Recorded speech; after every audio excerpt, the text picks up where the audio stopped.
The third was on the way Yeah. back I then. thought you had said at one point maybe November or something like that. Yeah, well, her due date was it was like towards the beginning of January, end of December, so she probably won't go the full, 40 weeks. It'll probably be around 38, 39 weeks. So it'll be right around bowl game-ish, so it's a lot of stress, but it's going to all work out in the back end, so. You're an old pro at that by now, man. Yeah, for sure. Yeah, especially with my second one, having her in the middle of the season, we had to play Clemson on the 25th, and we had, I had her on the 25th, we had to play Clemson on like the 3rd of October, so I've been through this before, so it ain't.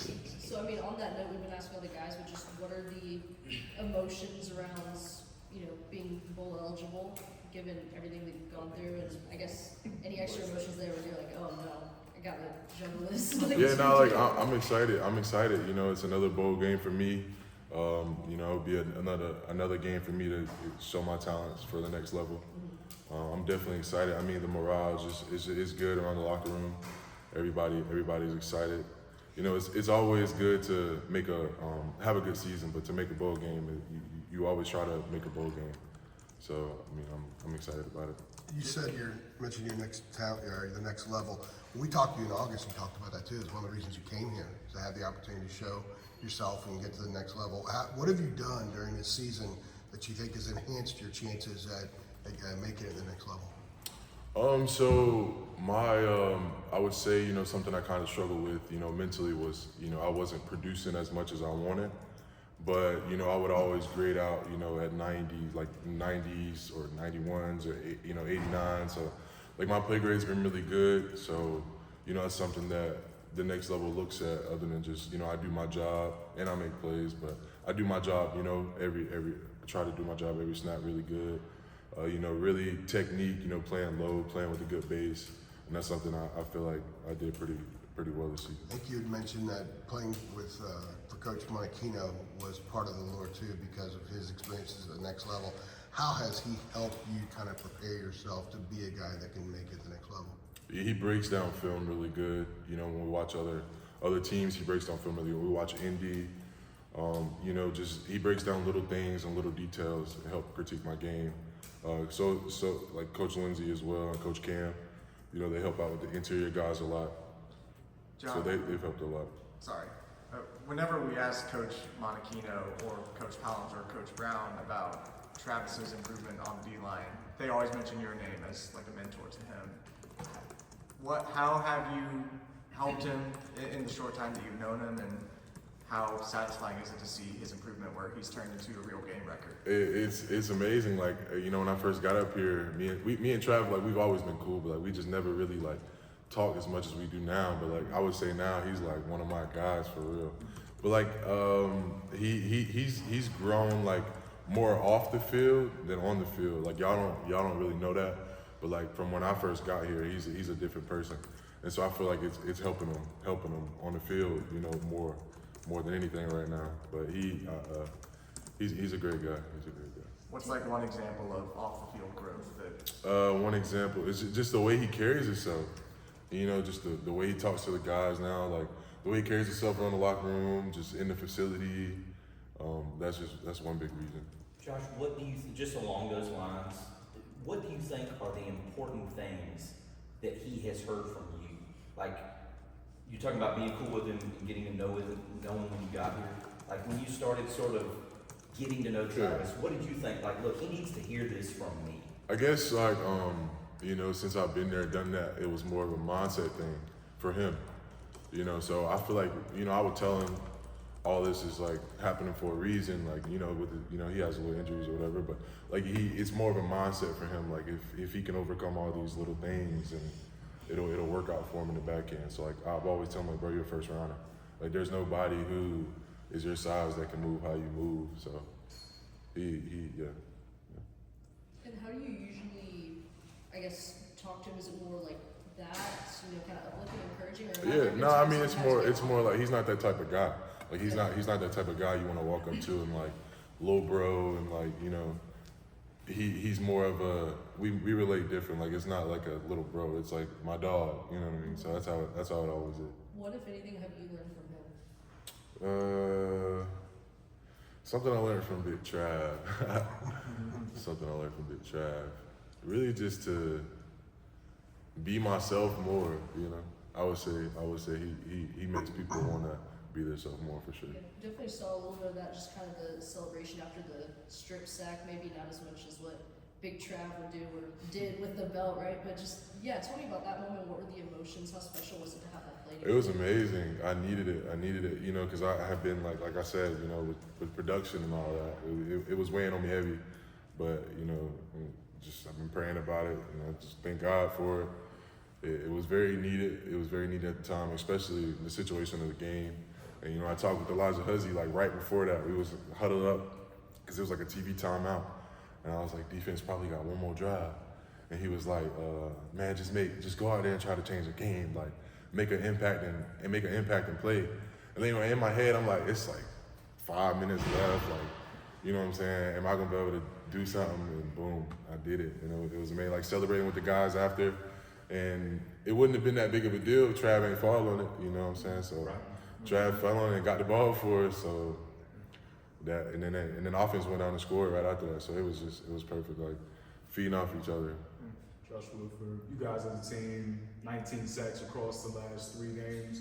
From your vantage point, what do you feel that you guys have kind of, I guess, gone back to doing that maybe wasn't there during that slide? But what do you think kind of Coach, it started, you know, with Coach Collins. Like it goes back to him, like just letting us play.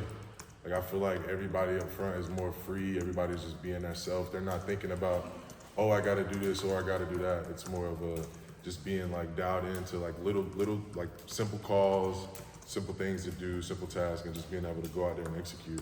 So I feel like that's something we've been able to do really good. Is just like keeping the play simple, but being able to, you know, make it look like we're running, you know, like a harder defensive style. But Why do you say it had been weighing on you? as far as what do you mean? Like not making as many plays as maybe you wanted. You know, like just because I feel like, you know, a lot of scouts care about production, and I mean, it's not that I'm not producing. It's just like it's not something that, you know what I'm saying? Like it's not that I feel bad about it or it's been weighing on me. It's just something that I feel like I needed to do. You know, coming here with it being my last season, with me trying to go to the, you know, lead as well.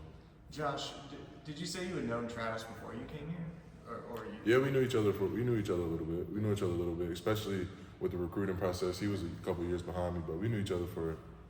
Like when I hit the portal, I talked with Jabari Ritchie before I went to Ole Miss coming out of NC State.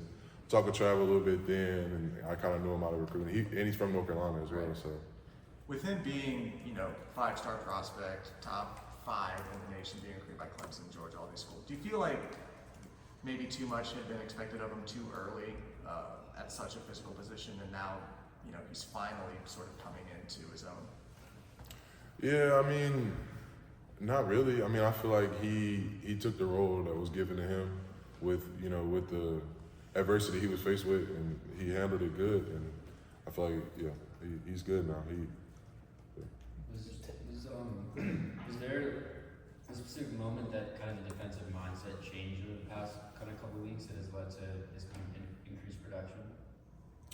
You just as a defense in a whole. Yeah, like the mindset. Yeah. I mean, yeah, like just, you know, all the adversity we've been faced with, you know, losing Talib, and then, you know, coaches just talking to us and us coming together and feeling like we having to lean on each other more. I feel like it's helped us produce more on the field. Like I feel like locker room's closer now than it was against Minnesota, definitely. Take us through the play, Josh. With 5 minutes to go, where you able to get the sack? Like, you know, set it up for us. What are you seeing? How you got Yeah, there? for sure. So me and Bo, we was running a little text game, which is like a pass rush game where I gotta like jet through the B gap and he folds and comes under. And the tackle kind of set on it. So like when he set, as I'm getting vertical through the B gap, the tackle kind of set, and I like pushed him this way, and he actually turns. And then that's when I started just bulling into the guard. And then I see like some of the players telling me like your eyes got big. You started smiling like, cause like it's hard to explain it, but when you out there, like 5 seconds be feeling like 2 minutes. Like when you see certain like things, it goes back in your head. So like I see the quarterback, he's just standing there with the ball like that. And so I'm just like, in my head, I'm like, I'm really about to do this.